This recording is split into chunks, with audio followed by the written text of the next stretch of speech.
Nós estamos já caminhando para o final dessa lição e nós vamos hoje estudar um assunto de suma importância. Na verdade, nós já estudamos este assunto,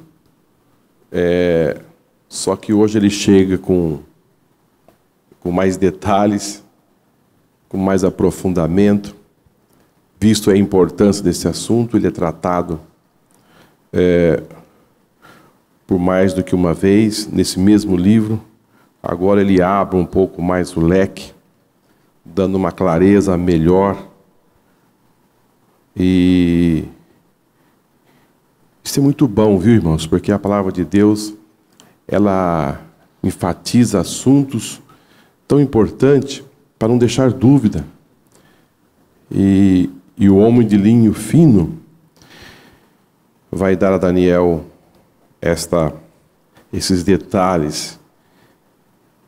E aqueles que são amantes da história, pode pegar a história e ir comparando, tempo a tempo, reis a reis, cada vírgula, cada ponto e vírgula. É impressionante, viu, irmãos?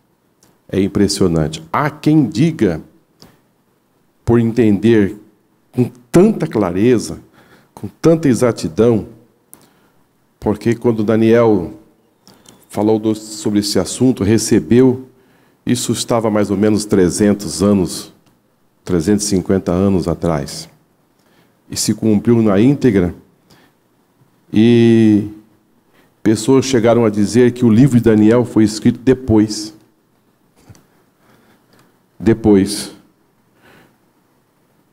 E, na verdade, ele foi escrito muito antes. Significa dizer que Deus, irmãos, ele sabe de tudo. Ele sabe tudo o que vai acontecer. Ele não se perde no tempo. O futuro para ele é presente. É impressionante. Mas nós vamos aqui caminhar nesse assunto. Lição de número 12, 21 de dezembro de 2014, um tipo do futuro anticristo. Texto áureo: ninguém de maneira alguma vos engane, porque não será assim sem que antes venha a apostasia e se manifeste o homem do pecado, o filho da perdição.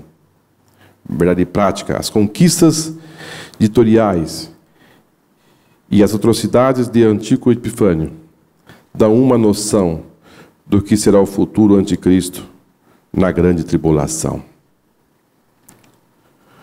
Nossa leitura bíblica em classe, Daniel capítulo 11, 1, 3, 21, 23, 31 e 36.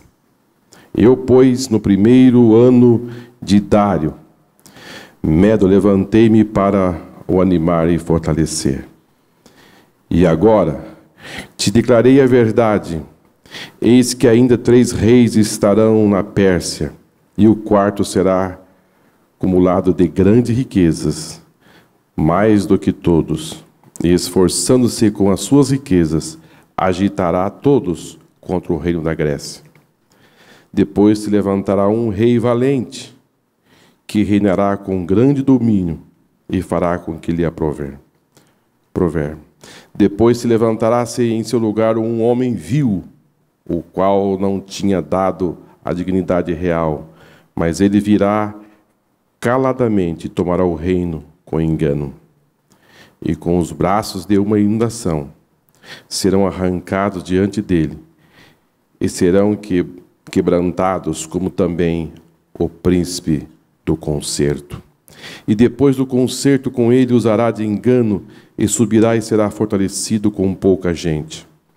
E sairão a ele uns braços que profanarão o santuário e a fortaleza, e tirarão-o com contínuo sacrifício, estabelecendo a abominação desoladora. E esse rei fará conforme a sua vontade, e se levantará, e se engrandecerá sobre todos os deuses, e contra Deus dos deuses falará coisas incríveis, e será próspero, até que a ira se complete, porque aquilo que está determinado será feito. Lendo assim, parece um pouco assim meio confuso, mas os irmãos vão entender assim com mais clareza no decorrer desta lição. Nós iremos falar de um tempo hoje. Primeiro quero falar do texto áureo, né?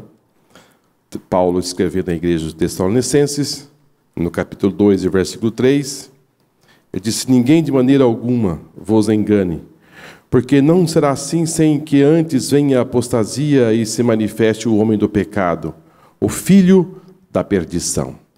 Paulo, ele está aqui trazendo um ensino à igreja tessalônica, visto que naqueles dias, em virtude da grande perseguição que a igreja sofria no primeiro século, já se começava a dizer, porque as perseguições eram tão fortes, que eles entendiam que eles estavam passando já, vivendo a grande tribulação. A grande tribulação. E essa grande tribulação já foi ponto de especulação, de muito assunto, em épocas diferentes. Estamos vivendo a grande tribulação. E Paulo, ele traz esse ensino que, dizendo: irmãos, de maneira nenhuma ninguém vos engane, porque não será assim sem que antes venha a apostasia, sem que se manifeste o homem do pecado, o filho da perdição. Ou seja, Paulo estava enfatizando, dizendo: não é agora, vocês não estão vivendo esse momento. Esse momento ainda não chegou. Porque há muita gente, irmãos, que colhe informações aqui e acolá, e depois passa essas informações como se essas informações fossem verdadeiras. E outros colhem, às vezes, em fonte tão sem firmeza, e depois até escrevem, e depois até põem na internet a respeito desse assunto e outros assuntos, mas é importante nos basearmos na palavra do Senhor. Os crentes de Tessalônica estavam, sim, muito preocupados, porque eles sabiam que a coisa ia ser difícil, e eles entendiam que já estavam vivendo o prenúncio da chegada do anticristo. Na verdade, anticristo e protótipo do anticristo já apareceram aí alguns, né? Homens cheios de maldade e crueldade. Então, esse espírito do anticristo, João fala a respeito dele, que ele está por aí. Mas esse anticristo que a Bíblia fala, o anticristo que Jesus também tratou e que nós iremos falar nesta manhã, ele ainda não chegou. Ele ainda não deu as caras. Para que ele se revele, é necessário que a igreja do Senhor Jesus saia da terra. Nós não passaremos por esse período da grande tribulação. É necessário findar uma etapa para iniciar outra. E o fim da graça dará início ao tempo dos judeus, e que dará início à última semana, que nós estudamos aqui a semana passada. Então, Deus trabalha por etapas, por critérios. Então, nos dias de hoje também, em virtude, às vezes, de muitos problemas, há pessoas que acabam colhendo informações que nós já estamos vivendo a grande tribulação. Não, nós não estamos vivendo, irmãos, a grande tribulação. De maneira alguma. Nós estamos aqui ainda. Agora, depois que a igreja for arrebatada, aí a coisa vai tomar uma outra dimensão. Ainda um cavalo branco vai passar por aqui, dando um sentimento, uma visão de paz, que as coisas agora vão se acertar, haverá muito engano. Esse líder vai atrair muita gente, como sendo ele o salvador de todas as situações, em especial o Oriente Médio. O Oriente Médio vive num conflito muito grande e aqueles que, os analistas políticos, cada vez mais chegam à conclusão que não tem jeito. Cada um que se levanta para dizer, agora eles estão dizendo. Antes até arrumavam um meio de conversar, se houver um acordo, se der aqui, se der ali. Agora eles chegaram a uma conclusão, muitos deles, não tem jeito. E só quem vai dar solução ali é Jesus. Ele vai colocar um ponto final em todos aqueles conflitos. Amém, irmãos?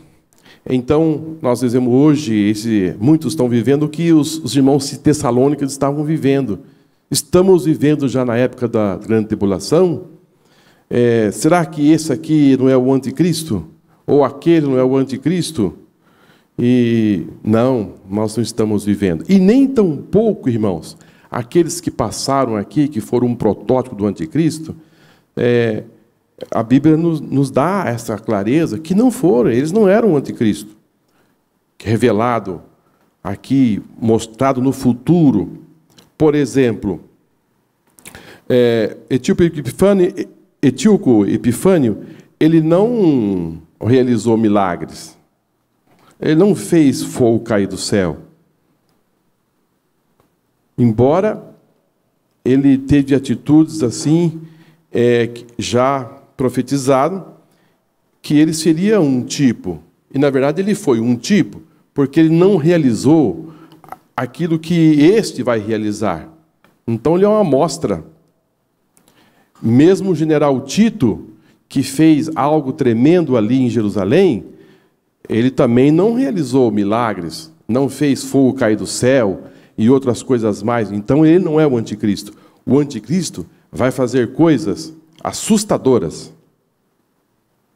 Ele vai fazer coisa que homem nenhum fez. Então ele vai atrair multidões, vai fazer fogo cair do céu. E hoje tem pessoas, por qualquer milagrezinho, pronto. Já arrasta multidões.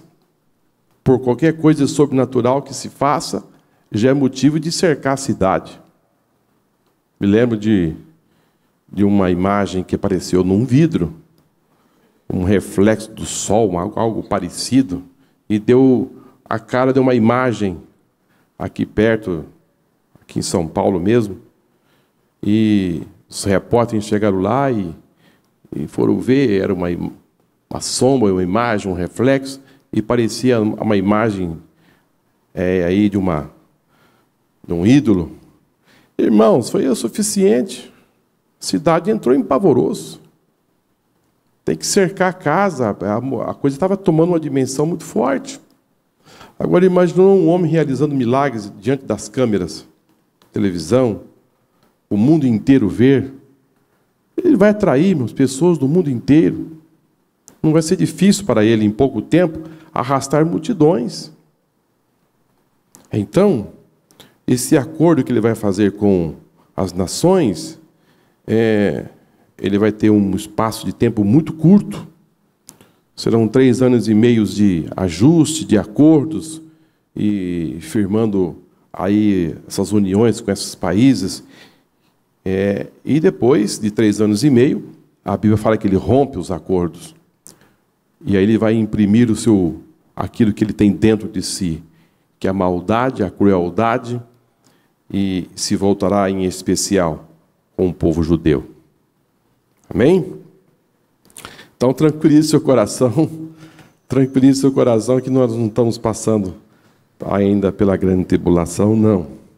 E outros dizem, não, nós estamos já passando da grande tribulação, mas nós estamos no primeiro período. No período que ainda ele não deu as caras ainda. Já teve um sinal aqui, outro sinal ali. Nada disso, irmãos. Vamos nos basear na palavra do Senhor, amém? Vamos para a nossa introdução. No capítulo 11, Deus revela a Daniel eventos proféticos que se cumpriram no período interbíblico, ou seja, o período entre o Antigo e o Novo Testamento. Nessa revelação profética, destaca-se a personagem histórica que estudaremos nessa lição, Antíoco Epifânio. Esse personagem prefigura o anticristo, revelado no Novo Testamento, Mateus capítulo 24, 15 e 2 Tessalonicenses capítulo 2, de 3 a 12.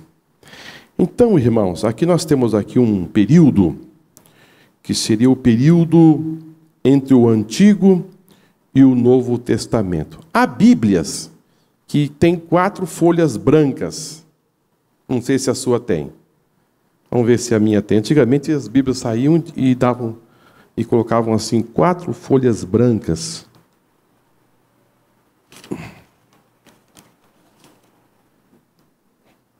Dá uma olhadinha na sua Bíblia, se tem 4 folhas brancas entre Malaquias e Mateus. Tem na sua?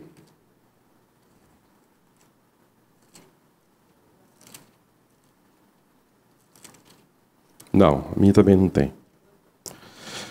Muito bem. Essas 4 folhas brancas que as Bíblias saíam antigamente, na verdade representavam cada folha 100 anos. Seria um período de 400 anos. Um período em que você passa de Malaquias para Mateus, assim, muito rápido, né? Você vira uma folha, Malaquias.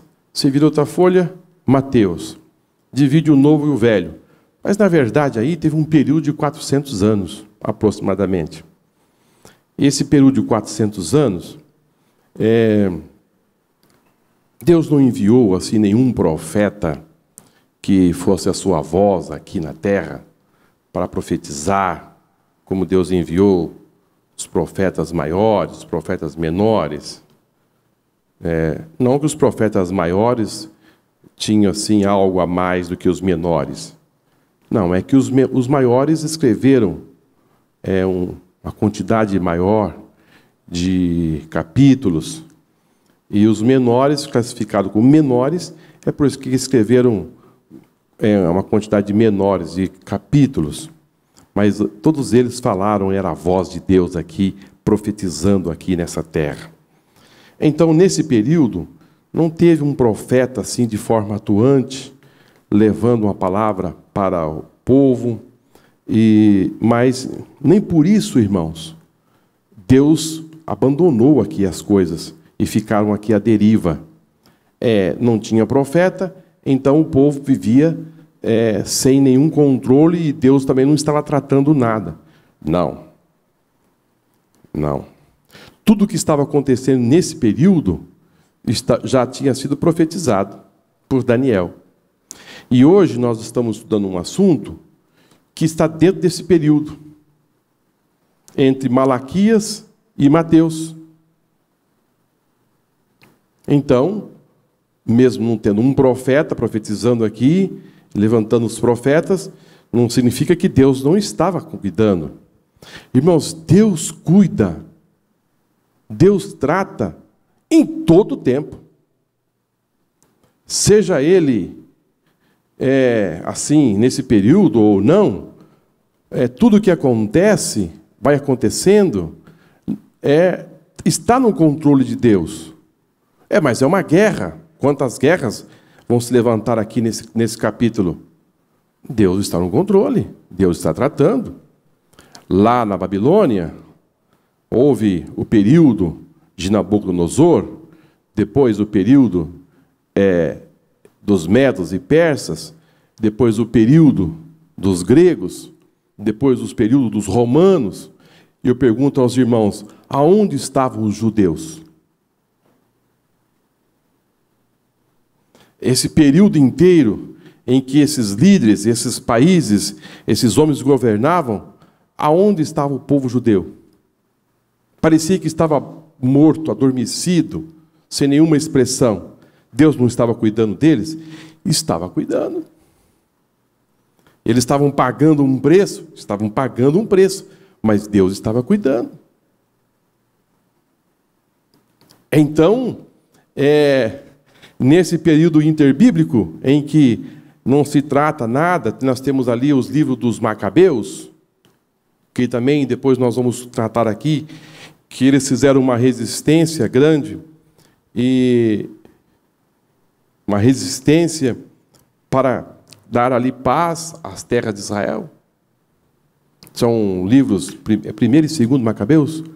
1º e 2º Macabeus,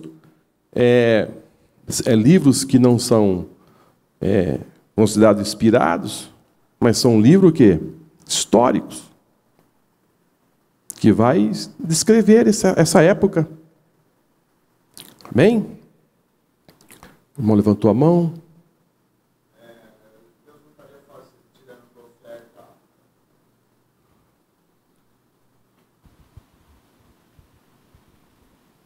Deus não estaria tirando o profeta apenas para mostrar que ele estava controlando tudo do mesmo jeito, sem ter profeta do mesmo jeito. Não há necessidade do profeta, porque Deus estava cuidando do mesmo jeito, né? Do mesmo jeito. Então, por isso ele, às vezes, tirava algum profeta.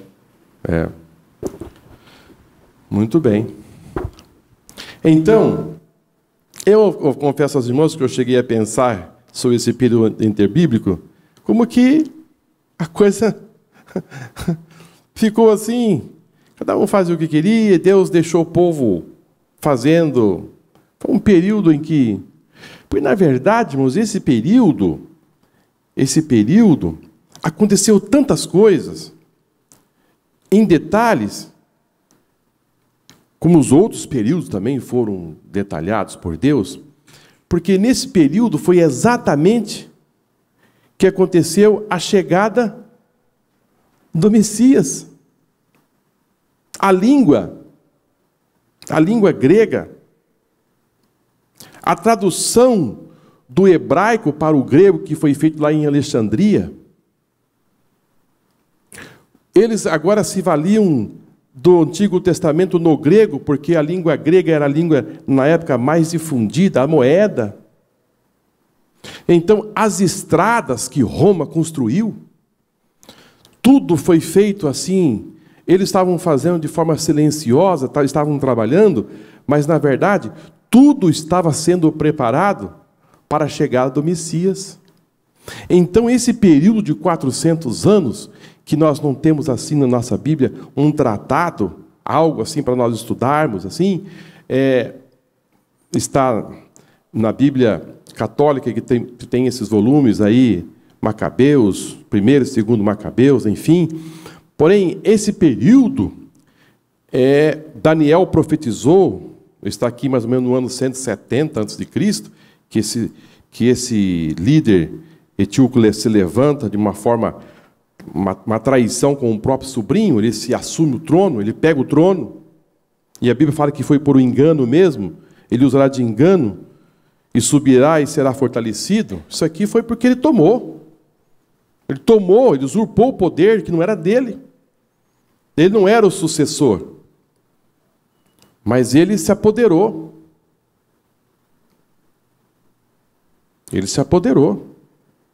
Então, irmãos, é impressionante. Então, nesta manhã, nós estamos assim tratando um assunto que nós está num período em que a Bíblia não trata assim de forma cronológica, mas no livro de Daniel esse assunto está lá. Essa época está ali, no capítulo 11 do livro de Daniel. Marcos, e sobre esse fato de não ter nada escrito no período interbíblico, que eles chamam, o fato de não ter nenhuma voz profética conhecida, não significa que não tenha havido profeta nesse tempo. E nem que nada tenha sido escrito nesse tempo. Pode ser alguma coisa que tenha sido escrito que se perdeu. Porque Paulo, por exemplo, ele faz referência a uma carta que ele escreveu aos Laodicenses. Nós temos essa carta na Bíblia? Não temos. Esses 66 que nós temos foram os livros que no tempo que se estava coletando, se achou e foram considerados pelos concílios como livros proféticos. Não significa que não foram escritos mais. Então, Paulo fala que ele escreveu uma carta aos Laodicenses. E não tem essa carta. E não existe essa carta se perdeu. Então, muita coisa foi escrita que não chegou a nós. Muitos profetas podem ter aparecido que não foram registrados a respeito deles.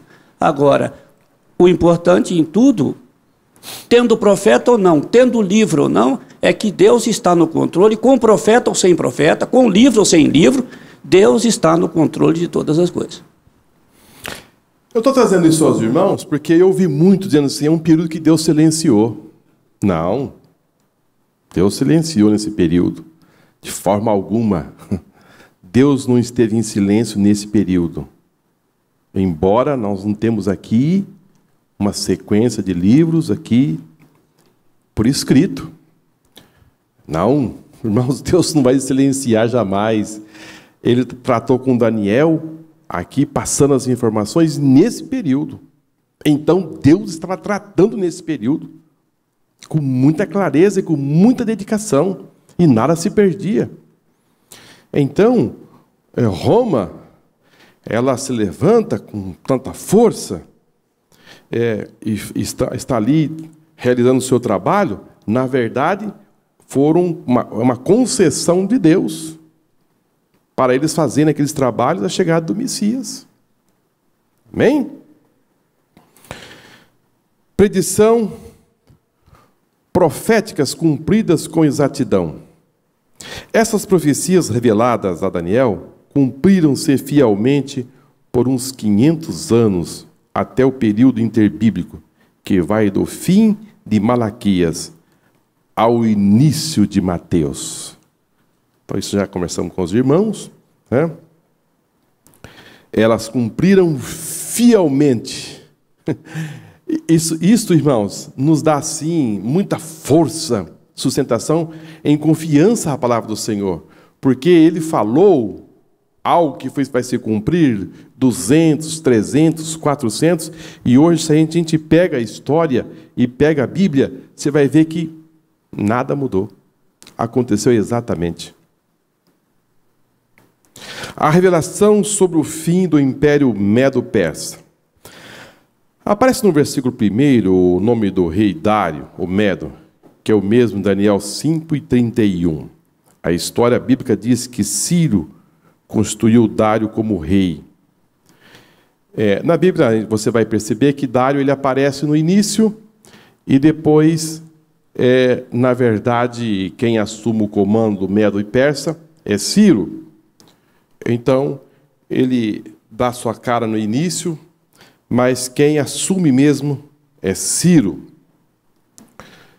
No capítulo 11 é revelado que Daniel, uma sucessão de reis que vai de Ciro até o desmoronamento do reino de Alexandre. Foi revelado a Daniel que é o rei valente. Alexandre se levantaria e dominaria muitos reinos. Todavia, o Senhor mostrou também que, embora imponente, o reino de Alexandre seria partido em 4 ventos do céu. Versículo 4. 4, ele fala sobre esse assunto. Os reinos deste mundo, por mais importantes que sejam, são todos passageiros e somente o reino de Deus é eterno. Ao longo, irmãos, desse capítulo do livro de Daniel, nós, assim, os irmãos que acompanharam durante todo esse trimestre, vão ver reis levantando com muita força, com muita imponência, muita riqueza, com muita glória. Um desses reinos foi o reino de Nabucodonosor. Já foi dito aqui nesse trimestre que o rei Nabucodonosor, esse reinado, esse império, irmãos, era muito forte, era muito valente. E para bater um reino desse, tão forte e tão valente, tanta glória, é somente Deus, irmão. Somente Deus. Quem abateu o reino de Nabucodonosor foi o próprio Deus. Foi o próprio Deus. Porque ele tem aquela visão, Daniel, daquela estátua, da cabeça era o quê? Ouro. Ali simbolizava a glória, a riqueza, o maior império, conquistas. Realmente, irmãos, era um reino, humanamente dizendo assim, esse reino vai durar até o fim. É imbatível. Mas a Bíblia nos fala que esse reino apareceu como que um leão. Lembra? Um leão. E esse leão, ele tinha o quê? Asas. Então, tanto ele era feroz, como também ele tinha o quê? Asas. Ou seja, ele tinha domínio do espaço, terreno, e o espaço, agilidade, que como de uma águia, tanto reinava embaixo como reinava em cima, quer dizer, todo o domínio. Só que depois, a Bíblia fala que as suas asas foram o quê? Cortadas. Então perdeu a asa. E o leão também deixou de ser leão, passou a ser o quê? Não se lembram? Ele se posicionou como se fosse um homem. Então foram arrancadas as asas, deixou de ser leão e agora se posicionou como um homem. E o outro animal que veio chegando, qual era? O urso, com 3 costelas na boca. Agora eu pergunto para os irmãos, um homem é páreo para um urso? Ele tem condições de dominar? E outro, o urso vem babando, com 3 costelas na boca, ou seja, aqui tem domínio, aqui tem força. E o leão que tinha asas, as asas foram arrancadas, deixou de ser leão, virou um homem. Ou seja, Deus mudou, irmãos, a paridade. Deixa de ser leão, passa a ser um homem. E te arranca as asas. E vem chegando aqui um urso. Então, irmãos, eu estou trazendo isso aos irmãos, porque aqui o nosso comentarista, ele fala que todos os reinos são passageiros. Ou seja, Deus deu a glória à Babilônia. Deus deu o poder à Babilônia. Deus deu o crescimento territorial à Babilônia. Deus autorizou a Babilônia a entrar na Terra Santa e arrancar os judeus. Deus fez isso. Só que Deus disse, até aqui só você não passa. Deus demarcou limites para esses reinos.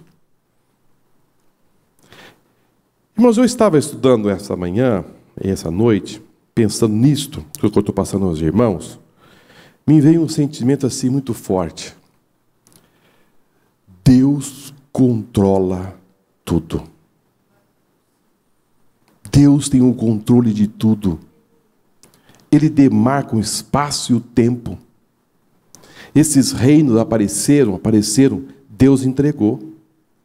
Mas eu disse, vai terminar aqui, ó. Eu vou levantar outro. E assim sucessivamente. Então, irmãos, nós estamos vivendo aqui no século 21, nós temos aqui tantos governos, tantos prefeitos, tantas autoridades, tantos presidentes, reis. Tudo que está aí, irmãos, tudo que se levantou, que está aí, Deus está sobre todos eles. Deus manda, Deus governa. Nada escapa do controle de Deus. As coisas vão caminhando, e você não precisa se espernear, não. Você não precisa ficar arrancando os cabelos, se é que alguém... Tem gente que já não tem tanto. Mas você não precisa, porque Deus já marcou, irmãos. Ele diz, Daniel, vai ser assim, assado. Vai acontecer isso, esse vai entrar, e depois ele vai sair.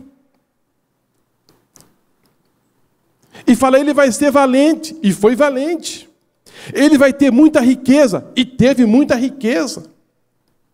Contratou um exército gigantesco, poderosíssimo, pegou toda a sua riqueza e investiu em exército, como que dizendo, eu serei imbatível. Caiu. É impressionante, irmãos. E tudo isso Deus já havia tratado com Daniel anteriormente, que ia ser assim. Isso nos dá assim, irmãos, olha, irmão, muita confiança no nosso Deus, nos apegar a Ele, dizer, Deus, Tu és realmente um Deus soberano, Tu estás no céu, mas a Bíblia diz que Ele está sentado sobre o globo da terra, é que diz aqui, eu tenho domínio de tudo. Aleluia, eu controlo tudo. Amém? Nosso irmão levantou a mão novamente.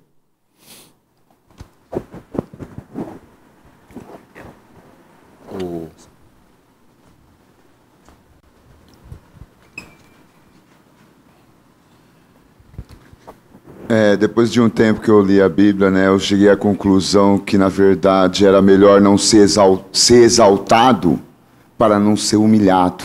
Então, na verdade, eu acabei percebendo que era muito mais ser sábio se você vivesse de maneira simples e humilde, do que, na verdade, você desejasse ser exaltado e vangloriado, porque uma hora Deus ia te derrubar também.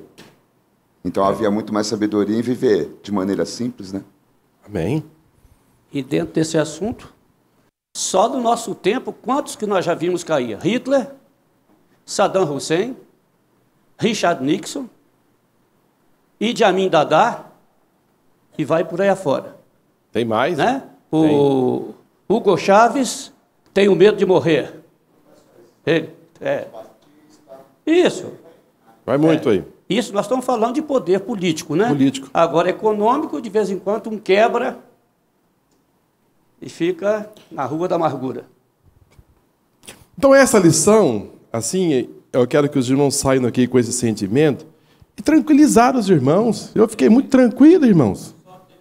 Só Deus reina. Só Deus reina. Ah, mas fulano... Irmãos, Deus concedeu a esses homens esse espaço de tempo e Deus demarcou que como você ia surgir, e surgiu. Como você ia viver, e viveu. O que você ia fazer, fez. E depois não passou mais nada. Não passou mais nada. Não passou mais nada. Honras e glórias seja dado ao nosso Deus. Ele é o grande Rei. Ele é o grande Senhor de todo o universo e de toda a terra. Tudo está acontecendo, tudo está se desenrolando diante dos nossos olhos, porque Deus já havia determinado lá atrás. Já havia determinado lá atrás. Um rei valente. O rei valente que se levantado era Alexandre Magno, ou Alexandre o Grande. A importância dessa profecia está no fato de que é Deus que dirige a história para a sua soberana vontade, seja exercida especialmente em relação a Israel. Até o versículo 35, a profecia de Daniel se concentra em revelar os reinos gentílicos. Depois o foco principal passa a ser o povo de Deus e os seus sofrimentos. Os reis do sul, descrito no versículo 5, eram Ptolomeus, sucessores de Ptolomeu Sóter, general de Alexandre. E os reis do norte, versículo 6, eram os Seleucidas, sucessores de Seleuco I, que governou a parte da Ásia Menor e também da Síria. Então aqui esses dois versículos vai tratar norte e sul. Norte e sul.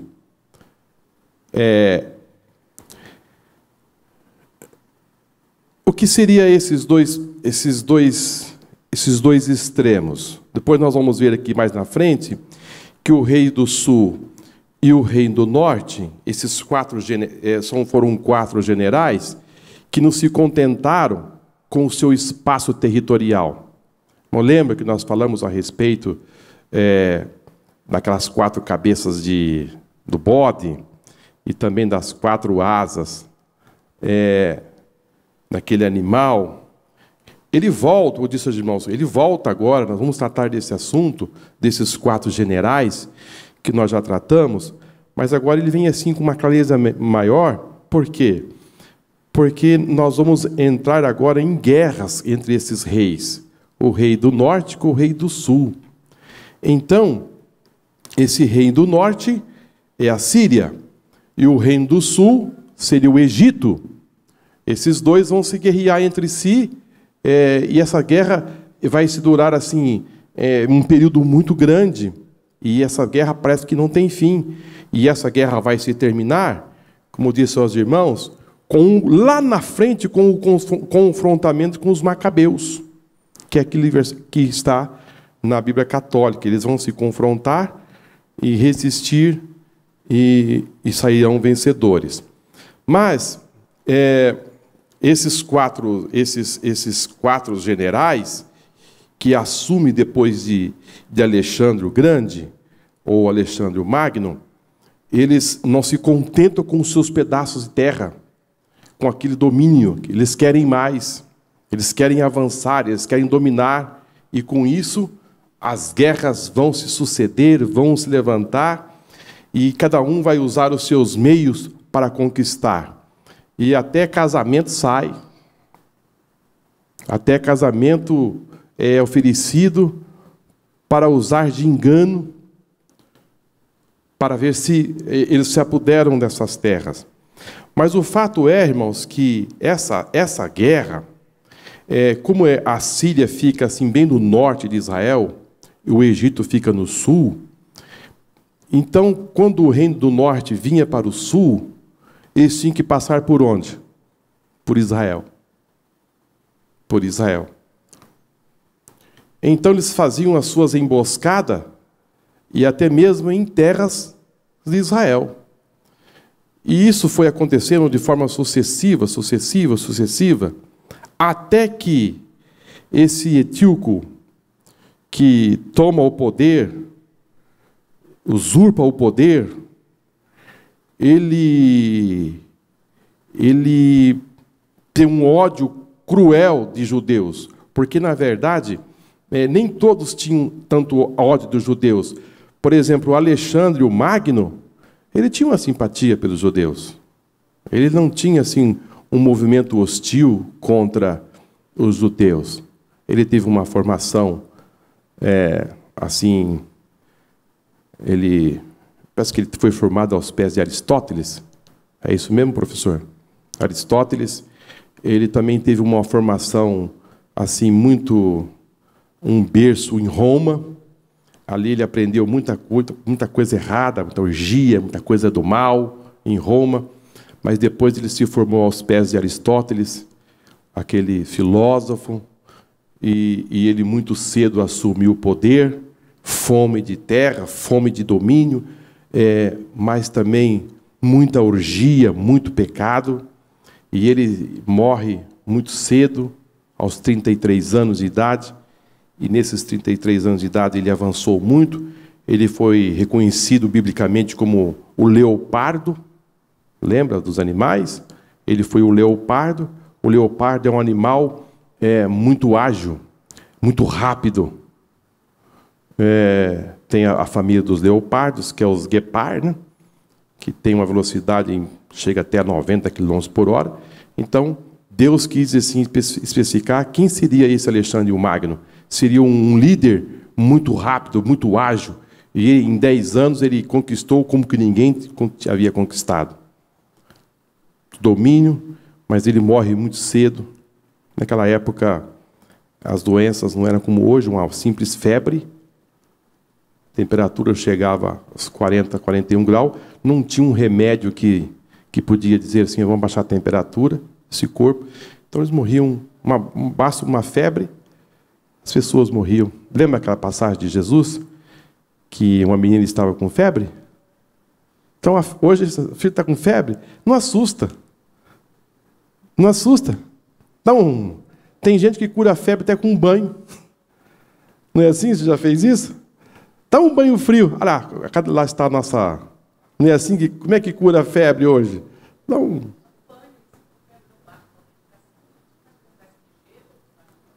Embaixo do braço, pronto, curou a febre.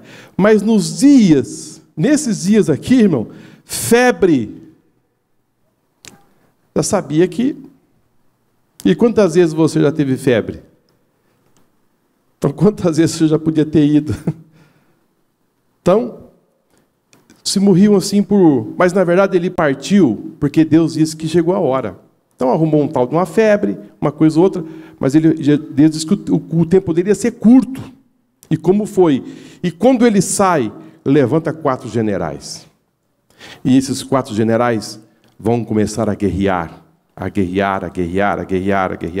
até que se levanta esse pequeno chifre que nós tratamos aqui nas lições anteriores, que esse pequeno chifre ele saiu da onde? Da cabeça do bode. Olha, irmãos, nós precisamos aprender. Eu sei que não é nada simples, mas eu estou falando aos irmãos, e depois que nós voltarmos a estudar aqui outra vez, já vai ficando mais fácil. Ele nasce da cabeça do bode, esse pequeno chifre. E nós também tratamos nesse assunto de um outro pequeno chifre que nasceu de um bicho espantoso. Lembra-se? Lembra-se?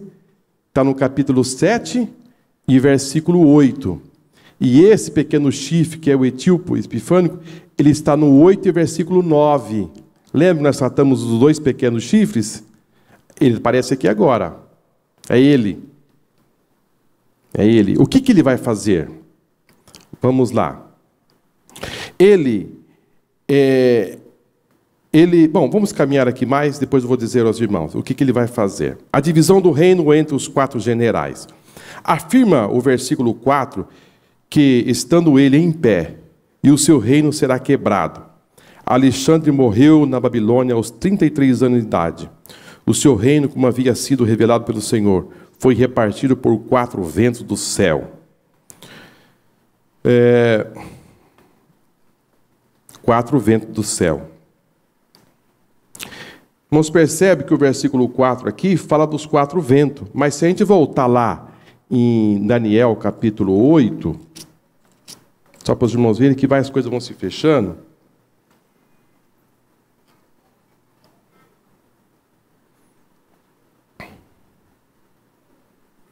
8 e 8. 8 e 8. 11 e 4 fala dos 4 ventos do céu. Olha que diz aqui 8 e 8. Como os irmãos, nós estamos no mesmo assunto. Ele repete.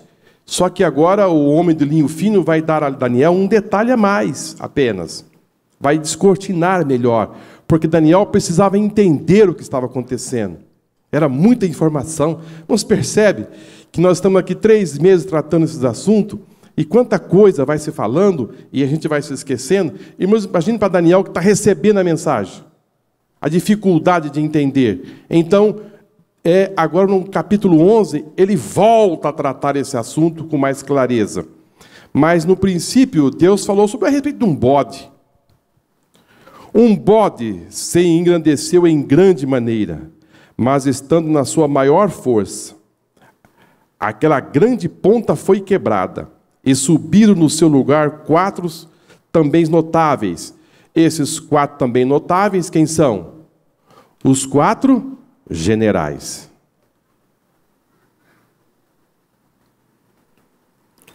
Para os 4 ventos do céu. Então, esses 4 ventos do céu, os 4 generais. E agora,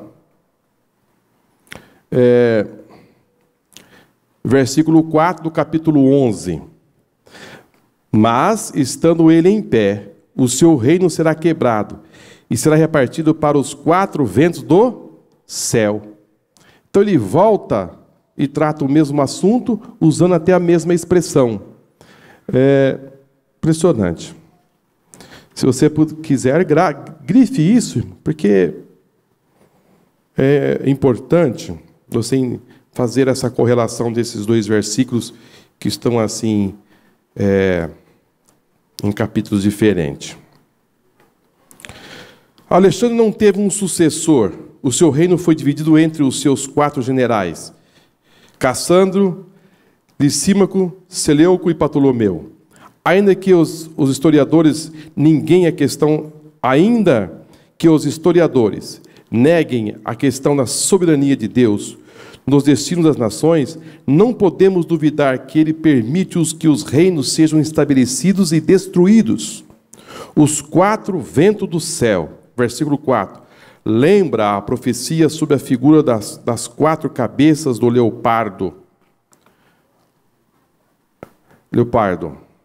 Alado, 7 versículos.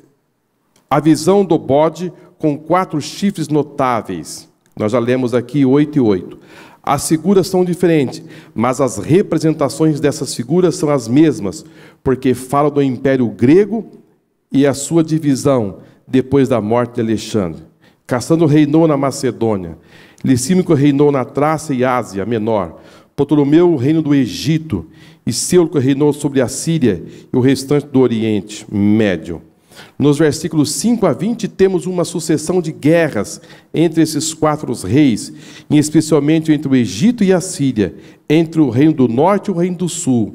O reino do norte, Antíoco Epifânico, entre 175 a 164 a.C., qual se tornou-se um tipo do anticristo. O que foi que aconteceu, irmãos? Para os irmãos entenderem. Eu sei que o assunto assim é muito histórico, mas o que foi que aconteceu? Aconteceu que esse Antíoco Epifânio, ele assume o poder e ele não quer viver só com a Síria. Ele quer também o sul. E como disse aos irmãos, ele, para entrar no sul, ele tem que passar pelas terras de Israel. E ele vai travar as suas guerras, suas batalhas. E Daniel, ele recebe a informação que essas guerras seriam prolongadas. Então foram vários anos, muitos anos e muitas guerras, e agora ele assume e quer guerra novamente com o sul, com o Egito, e os outros generais também não estão contentes, mas a Bíblia trata muito a respeito dessa guerra do norte e a guerra do sul, ou seja, a Síria com o Egito. E o que foi que aconteceu? Nenhuma das suas emboscadas contra o Egito, ao retornar, ele passa pelas terras de Israel. E ao passar pelas terras de Israel, ele se volta contra a cidade de Jerusalém. Entra na cidade de Jerusalém, saqueia a cidade, leva os utensílios, leva ouro, leva prata. E ele não se contenta com isso, e agora ele vai agir assim de uma forma. Isso aqui está já no próximo tópico que nós vamos estar estudando, mas já estou. Vamos ler para os irmãos entenderem melhor. Caráter perverso de Antíoco Epifânico. Os 4 generais de Alexandre, que se tornaram reis, não se contentaram com seus territórios e passaram a lutar entre si. Seleuco IV ocupava o trono da Síria, em Antioquia. Reinou entre 187 a 175 a.C. Ele morreu envenenado. Seu filho deveria assumir o trono, mas seu tio, Antíoco Epifânico, tomou o trono de forma mais ignominiosa e detestável possível.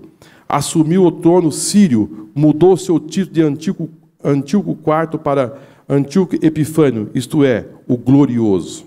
Então, já havia dito aos irmãos que ele assumiu esse trono de uma forma assim usurpada, uma traição, um engano, e ele assume esse trono. Antíoco Epifânio foi um rei perverso e bestial. Ele chegou ao poder em 175 a.C.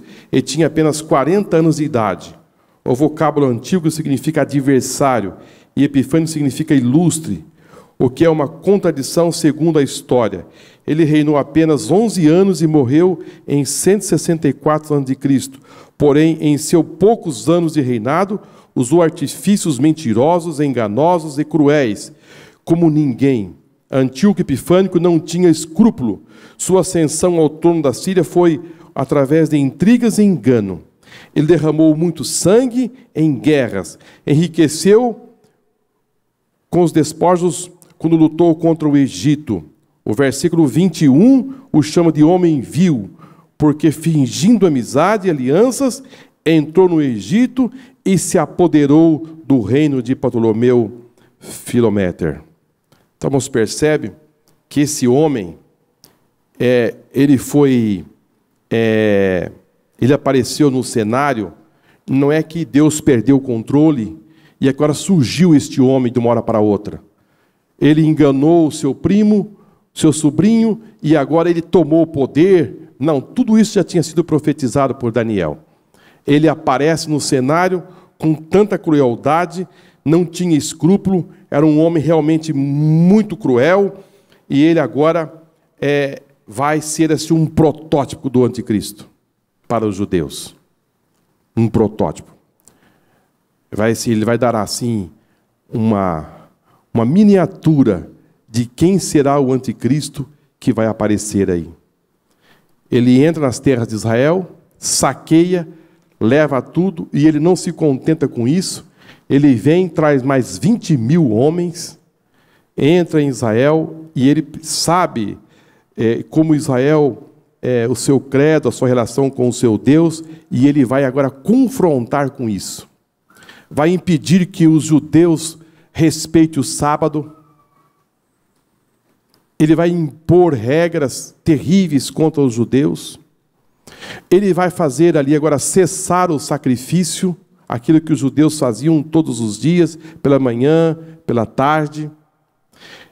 E se não bastasse isso, ele agora se volta contra o templo, e no templo, aonde era oferecido sacrifício, e o animal era uma ovelha, e ele sabendo que os judeus têm assim uma rejeição de porcos, ele vai oferecer sacrifício lá no altar, com porcos, e vai pegar o sangue dos porcos e vai aspergir sobre o templo. Você percebe que homem é esse? Que se não contentasse apenas de levar as riquezas, agora ele vai no sentimento dos judeus e para abalar, e a Bíblia diz que ele ia fazer cessar o sacrifício. E ele fez cessar o sacrifício. E os judeus que resistiram a tudo isso, entrou na espada. Conta-se que mais de 100.000 judeus morreram. Então, irmãos, quando nós vamos para o livro de Mateus, Jesus vai tratar esse assunto apontando o futuro. Para Daniel, isso aqui era futuro. Era futuro. Etíope era futuro. Para nós, ele é o quê? Passado. Só que Jesus fala de um futuro. Esse anticristo, o escatológico, ainda não deu as caras. Ainda ele não apareceu. Ele não apareceu. E Jesus fala, irmãos, de tribulações, de um período de tribulação, e esse período terá uma duração de quanto tempo? 3 anos e meio. A Bíblia diz que se aqueles dias não fosse abreviado, nenhuma carne se salvaria. Ou seja, será um período de tanto horror, de tanta tristeza, de tanta matança, de tanta hostilidade, e vou dizer aos irmãos, em especial ao povo judeu. Eles sentirão maior esse impacto, porque a tradição dos judeus, em sábado, em tantas coisas, eles sofrerão. Porque depois de 3 anos e meio, ele vai romper, ele vai levantar uma estátua, uma imagem, e vou dizer aos irmãos, judeu, depois do exílio, adorar a imagem, não adora.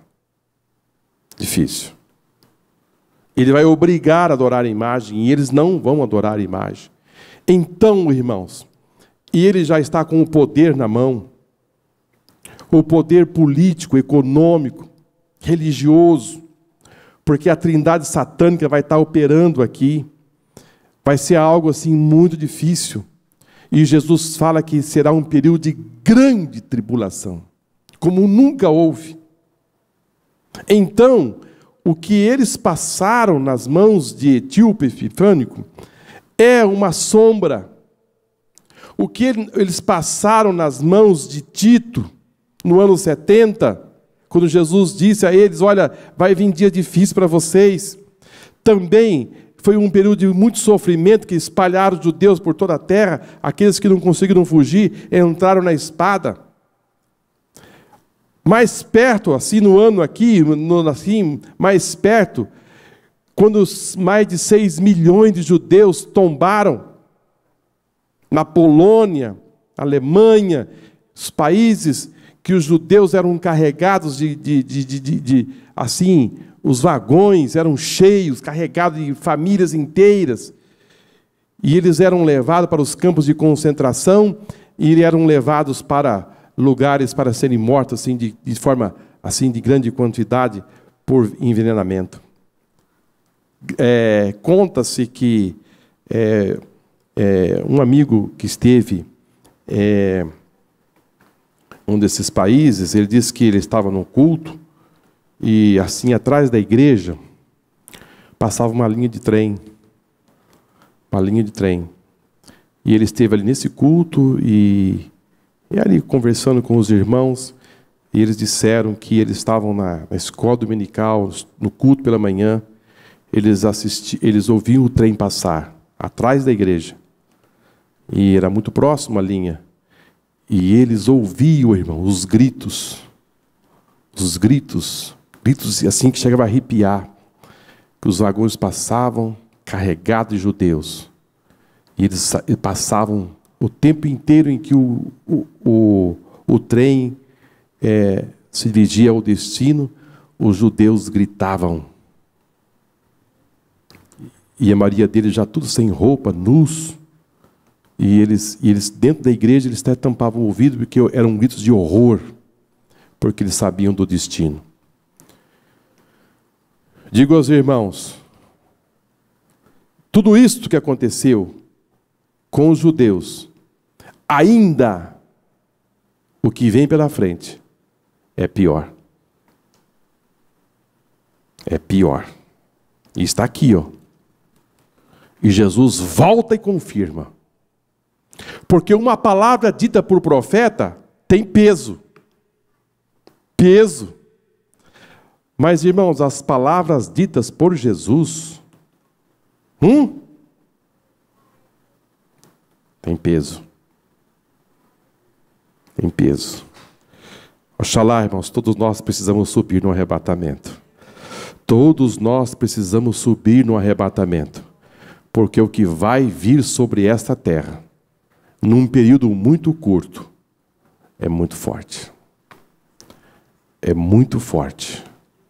É muito forte. O homem viu que chega ao poder. Até o versículo 35, a história se cumpriu perfeitamente. A partir do versículo 36, os fatos acontecem de modo especial. E fala de um rei que agirá segundo a sua própria vontade. Trata-se de um homem que chega ao poder, prospera, cresce e fortalece. E então investe contra Deus de Israel, contra o Deus de Israel. Esse rei, na figura do antigo Epifânico, assume o papel da divindade. Essa profecia tem o respaldo do Novo Testamento, mas as palavras de Paulo, quando diz que se opõe contra tudo que se chama Deus e se adora. O futuro governante mundial nos tempos do fim. No versículo 36 ao 45 do capítulo 11, está descrito que ele fará conforme a sua própria vontade.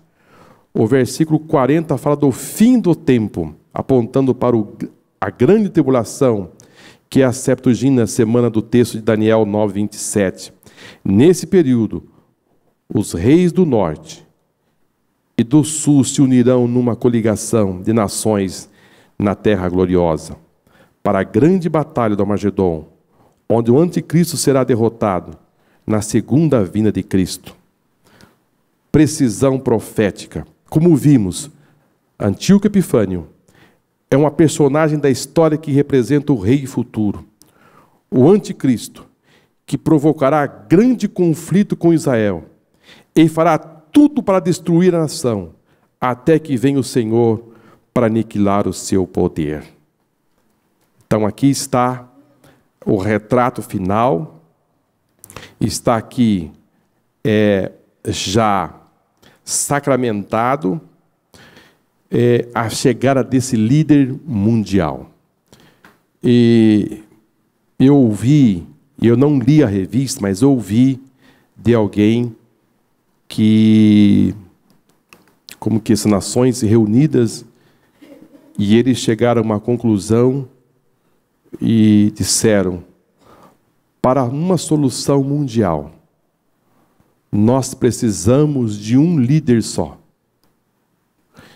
que assente-se naquela cadeira, que venha ele de Deus ou que venha do diabo. Não tem solução. Não tem solução. O mundo, irmãos, está se convergindo para a chegada desse líder. O mundo está se convergindo para isso. Então o crente não precisa ficar assustado a respeito e dizer: mas essa marca da besta, não sei o quê, será que essa senha, será que esse negócio, será que essa tarja, será que esse rótulo não é a tarja da besta, alguma coisa? Meu irmão, nada disso.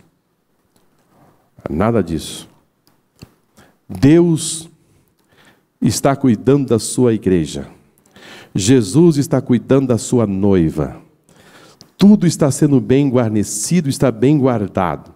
O tempo está chegando para o fim, mas ainda não é o fim. O fim desta dispensação, que é chamada dispensação da graça. Vai iniciar-se a última. Essa última é a última semana de Daniel. Por isso que o anjo disse para Daniel: para Israel está reservada 70 semanas. Então, quando a igreja sair da terra, vai dar início à última semana. A última semana para o povo. E por que essa última semana? Será a última semana, serão 7 anos, em que a terra terá um líder terreno, um homem, e esse será o anticristo. Depois desses 7 anos, aí já não. Daniel viu uma pedra que foi cortada sem mão. Ela foi lançada, e ela caiu nos pés da estátua, e ela encheu toda a terra. E ele teve a visão e a revelação: esta pedra é ele, a pedra angular. Ela descerá sobre a terra, e o seu governo não terá mais fim. Olha, irmãos, a história já foi contada, o começo, meio e o fim. Tudo já está selado, tudo já foi escrito. Nós ficamos só esperando ir acontecendo as coisas. Não é glorioso, irmãos? O crente não é pego de surpresa.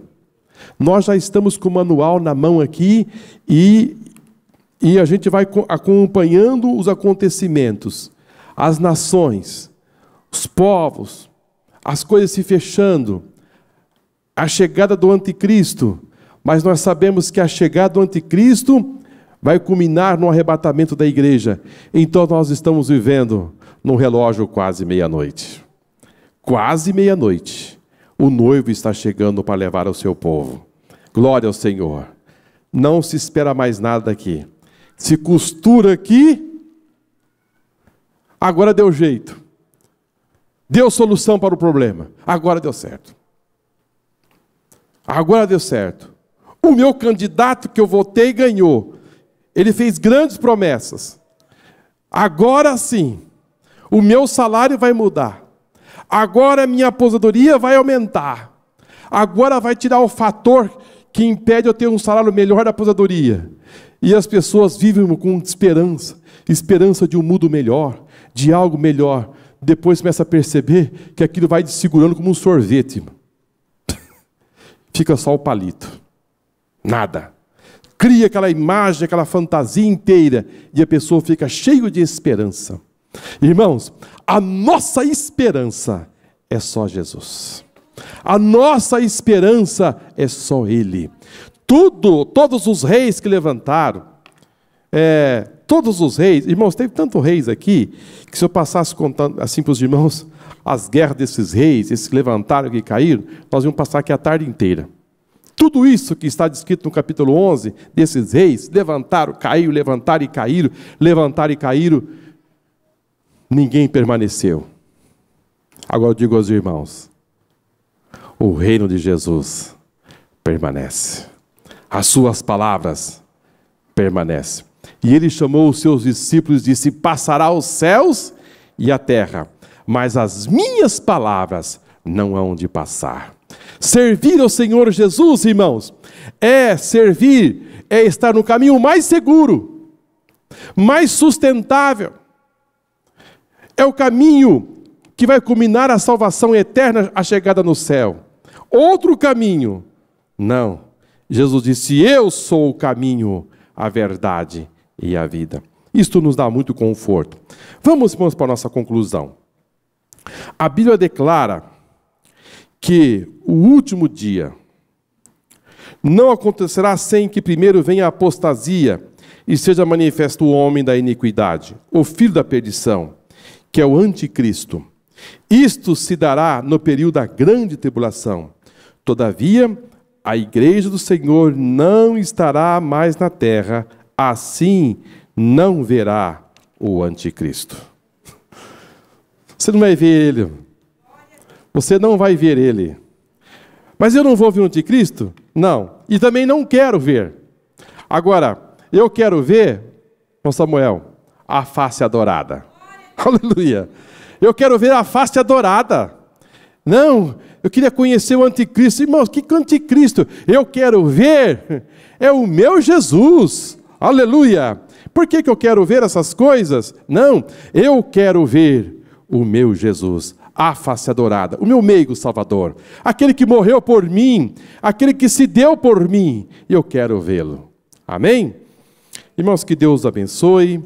Na próxima lição, nós estaremos estudando a última lição desse trimestre, o tempo da profecia de Daniel. E com isto, nós estaremos encerrando esse trimestre. Amém?